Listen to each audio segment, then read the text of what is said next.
자, 시청자 여러분, 종목 낚시가 어디 갔느냐, 요새 낚시터 다 폐쇄됐느냐, 이런 자, 문의를 저한테 많이 해 주셨어요. 네. 유료 낚시터 전국에 많던데 왜 종목 낚시터는 없느냐, 이렇게. 네. 낚시광분들, 네, 투자하시는 분들은 종목 낚시 많이 본다고 합니다. 자, 김동환 기자, 간만에 오늘은 어떤 기업으로 한번 좀 낚시를 한번 해보실 건지요? 네, 좀 부담이 좀 되는 오늘 좀 부담 좀 오늘 느끼셔야 됩니다. 네, 오늘은 그래도 장기간 생각을 해봤는데 네. 선택한 종목이 AST 재택이라는 회사인데요. AST 재택. 그러니까 특히 뭐 최근에 IT 아까 뭐 인터치 얘기도 했지만 IT 삼성전자 관련 회사들 중에 여기 장비 업체인데요. 장비 업체들 중에 그래도 한동안 좀 소외됐다가 지금 최근에 굉장히 실적이 좋아지는 그런 회사라고 볼 수 있고 주가는 소외됐던 그런 회사인 것 같아서 제가 한번 소개를 해보려고 합니다. 그렇군요. 네. 어떤 회사인지 일단 좀 회사 소개부터 잠깐 좀. 일단 짤막하게 원래 반도체 레이저 장비 전문 제조업체였고요. 그러다가 올해 1월에 AST라는 회사를 재택이라는 회사가 합병을 하면서 흡수 합병하면서 이름을 AST 재택이라는 회사로 바꾸고 두 회사 이름을 샀었군요. 네, 그렇습니다. 이 AST라는 합병된 회사는 예전부터 삼성전자의 LCD 장비를 제조를 하던 업체입니다. 그러면서 최근에 이 회사 AST 재택이 되면서 시너지가 많이 발생을 하고 있죠. 네, 반도체하고 LCD 장비 쪽을 다 하는 그런 거군요. 실적이 좀 얼마나 좀 좋아졌는지 궁금하네요. 네, 그러니까 재택은 원래 레이저 장비를 주로 했었고요. 이제 AST라는 회사가 LCD 장비를 생산 판매하면서 실적이 작년에 연간 매출액이 130% 전년 대비 증가한 226억 원 했고, 그런데 올해 1분기에만 100억 매출을 했습니다. 그래서 2분기가 특히 이제 1분기보다는 꽤 많이 좋아질 거라고 해서 뭐 잘하면 상반기에 이미 작년 매출을 넘어설 가능성이 높은 걸로 이렇게 전망이 되고요. 네. 그리고 작년 영업이익이 65억 원. 65억 원. 네, 그러면서 턴어라운드를 했습니다. 순이익도 15억 원으로 20억 원 정도로 턴어라운드를 했고요. 근데 올해 1분기에 이미 영업이익이 20억 원 정도, 그리고 순이익 15억 원 정도 했으니까 실적은 굉장히 순항을 한다 이렇게 볼 수 있을 것 같습니다. 그렇군요. 네, 두 회사가 합쳐지니까 시너지가 나고 있다. 이렇게 이제 우리가 볼 수 있을 것 같습니다. 그리고 또 앞으로 좀 지켜봐야 될 점이 여기가 두 회사가 같이 합병을 하면서 신사업으로 차세대 디스플레이, 그래서 뭐 OLED 쪽이 될 수도 있고, 하여튼 LCD를 넘어서는 차세대 디스플레이 신기술을 계속 개발해 왔는데, 이것도 아마 조만간 발표를 어떤 가시적인 성과가 나올 거라고 하니까 그런 부분도 기대를 해봐도 될 것 같습니다. OLED일 수도 있고 아닐 수도 있고 LCD를 능가하는 뭔가 차세대 디스플레이 사업을 조만간 구체적으로 내놓을 것이다. 자, 업계 내 경쟁력. 아까 이익이 나는 거 보니까 매출이 증가하는 거 보니까 어느 정도 좀 인정받고 있는 거 아니냐 이런 생각이 들긴 합니다. 어떻습니까? 네, 그렇습니다. 예전 재택이라는 업체가 원래 조립 공정 중에서 반도체 세정 분야에서 60% 정도의 압도적인 점유율로 세계 1위를 차지하고 있었고요. 그리고 이 반도체 패키징 업체가 전방 시장으로 국내 이제 KEC 이런 회사를 비롯해서 일본의 ROHM, 대만 ASE 그룹 등 이런 고객사를 또 늘려가고 있는 이런 상황입니다. 네. 야, 그러니까 그 과정에서 좀 상당히 좀 탄탄한 관계, 이런 것들이 또 한 번으로 구축이 되고 있다 이렇게 얘기할 수 있겠군요. 네. 자, 배당도 하나요? 네. 작년에 흑자를 낸 다음에 뜻밖이네요. 네, 합병도 하고 그러면서 지난해 9월에 무증도 했고요.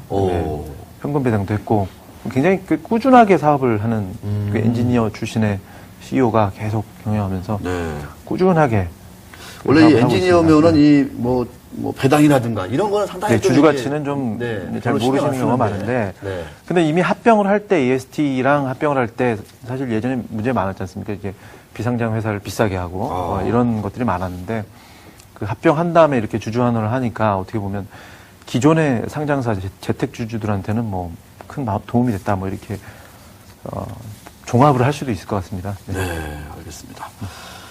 참 그렇군요. 그 반도체 패키징 업체를 전방 시장으로 그 회사에다가 이제 납품을 하는 네. 아주 훌륭한 AST 제텍이라는 반도체 장비 및 LCD 장비를 생산해서 판매하는 업체 아주 오랜만에 우리 김동환 기자가 종목 낚시로 소개를 해주셨습니다. 포인트는 실적이 이미 상반기 매출이 작년 전체 매출을 넘어설 가능성이 매우 높다. 네, 상당히 두 회사가 합치면서 SAT하고 제텍이라는 회사가 AST하고 제텍이라는 회사 합치면서 시너지가 나고 있다. 자, 한 5분이 채 안 남았는데 자, 그래도 오랜만에 나오셨으니까 뒷담화 얘기를 한번 좀 들어보겠습니다. 네.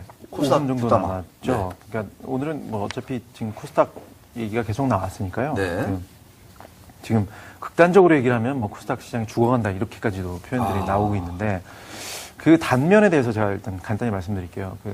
특히 이제 시장을 정화한다 그러면서 그 머니게임 세력들을 없앤다 이러면서 사실 제도적으로 많이 새로운 제도들이 도입이 됐는데 엄청 많이 도입됐죠. 네. 그런데 한편으로는 이제 그런 것들이 양극화를 너무 심화시킨다 이런 좀 불만의 목소리가 많이 나오고 있습니다. 그래서 그런 차원에서 한 단면을 살펴보면 그 5월부터 환기 종목이라는 제도가 도입이 됐죠. 그러면서 사실 관리 종목도 있었는데 환기 종목이 또 무슨 말이냐 뭐 이런 뭐 얘기들도 많았는데 33개 종목이 지정이 됐고 그 중에 얼마 전에 한 회사가 퇴출이 됐습니다. 근데 세계투어라는 회사였는데 이 회사가 그러니까 쉽게 말씀드리면 퇴출된 이유가 환기 종목은 그 최대 주주가 바뀌면 경영권이 바뀐 걸로 인정을 해서 상장 폐지 실질 심사 대상에 오른다. 바로 이렇게 돼서 그 과정을 밟으면서 퇴출이 됐는데 근데 그 증권사 CS 증권이 최대 주주가 됐어요. 3.5%로. 그러면 주식이 팔려서 경영권이 있고 주식이 팔려서 최대 주주가 잠깐 바뀌었는데 근데 이제 실질 들어가서 퇴출되고 이렇게 되니까 지금 뭐 이룸지엔지라는 회사도 얼마 전에 똑같았습니다. 20일 동안 최대 주주가 잠깐 바뀌었는데 그러면서 실질로 들어가니까 이제 뭐 나머지 31개 종목들은 뭐 회사를 팔 수도 없고 그렇죠? 근데 직원들 입장에서는 글쎄요. 경영진이 잘못됐고 최대 주주가 잘못했으면 오히려 바뀌어야죠. 그게 시장 논리고 시장에서 지분도 경쟁을 하고 이게 시장 논리일 텐데 오히려 안 좋은 회사라고 직원들은 같이 망해야 되는 이런 악순환이 빚어지는 것 같아서. 그 CS증권 같은 경우에도 뭐 최대 주주가 되고 싶어 됐겠습니까? 되고 싶어 됐을 리가 없겠죠. 그리고 경영권을 가져갈 리도 없고. 네. 최대 주주가 바뀌었다고 해서 바로 실질심사로. 네, 그렇습니다. 그러면서 지금 뭐 3자 배정을 하더라도 뭐 내역을 다 제출을 해야 되고 밝힌 내용만 써야 되고 그러니까 아무튼 거의 뭐 약한 업체들 안 좋았던 업체들은 뭐 그냥 죽어라 이런 얘기가 아닌데 이름이엔지도 똑같은 의미에서 그렇습니다. 20일 만에 20일 동안 잠깐 바뀌고 다시 매입을 해서 다시 했는데 경영권은 그대로 있고요. 근데 이제 실질 심사 대상에 올랐죠. 참 대단합니다. 이게 어떻게 이제 얘기를 듣다 보면 물론 이제 그 환기 종목으로 지정된 기업들이 재무구조가 우량하거나 그럴 가능성은 좀 낮다고 봐야 되는 게 맞아요. 그게 당연히 맞죠. 맞죠. 근데 그 33개인가요? 근데 그 기업들에 대해서 일괄적인 기준을 적용하다 보니까 그러니까 이 시장 내에서 직원들은 진짜 뭐 발을 동동 구르는 거 아니겠습니까? 그렇죠. 그러니까 경영진들이 바뀌더라도 이렇게 머니게임을 했던 사람들은 이미 나가버리고 그러니까 남은 사람들만 상패라는 몇 프로 되지 않는 지분 가지고 최대주가 바뀌고 그 과정에서 상장 폐지가 되고 이해관계자들이 너무 많이 다치는 것 같습니다. 이 시장을 정화하려는 거래소 측의 의지와 어떤 시장이 일하는 현실과는 좀 많은 괴리가 있다. 네, 그렇습니다. 이런 생각이 좀 들긴 합니다. 어쨌든 시장 메커니즘을 살려서 자금 조달이나 뭐 매각이나 이런 것들은 좀 어느 정도는 이루어지면서 머니게임 세력들을 어떻게 물리칠 수 있는 그런 좀 탄력적이고 그런 제도가 필요하지 않을까 시장 가지고 뭐 종합병동이다 뭐 이런 얘기까지 하고 어제 오늘 일이 아닌데 사실은. 네, 그렇습니다. 하여튼 뭐 김동환 기자도 우리 코스닥 시장의 건전한 활성화, 발전 이런 거에 대해서 많이 좀 고민하고 계신데 뭔가 좀 잘 해보려고 하면 그 이면에 이렇게 또 부작용들이 있어요. 그렇죠. 이런 것들은 어떻게 해야 되는 건지. 그러니까 대마불사라는 얘기들을 많이 합니다. 특히 최근에 뭐 부실 기업들, 그러니까 부실했던 기업들은 다 나가는 게 대세다. 그렇다고 하더라도 그 안에서 정말 많은 이해관계자들, 직원들, 소액 주주들은 좀 이렇게 시장 논리에 의해서 좀 다시 살아나고 그런 메커니즘 좀 살아날 수 있는 오늘 말씀 잘 들었습니다. 자, 수고하셨습니다. 네, 감사합니다. 예.